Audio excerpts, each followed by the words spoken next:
Hi guys, pre workout नारळ पाणी आणि pre workout, best pre workout.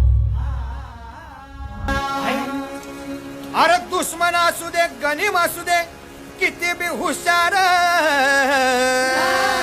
अरे असू दे की.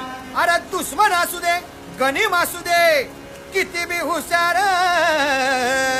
गाईस, ही परिस्थिती झालेली आहे, समोर झाली आपल्याकडे ताकद मिळाली.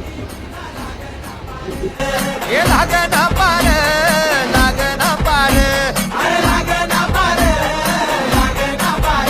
हे शिवरायांच्या बुद्धियुक्तीचा वर्कआउट झालेला आहे. आता आपण जिमवरनं निघालो, आता घरी जायचं आहे. पिशवी आपला सामान आपण फेकायचं बाबा. हरी हरी हो. धन्यवाद.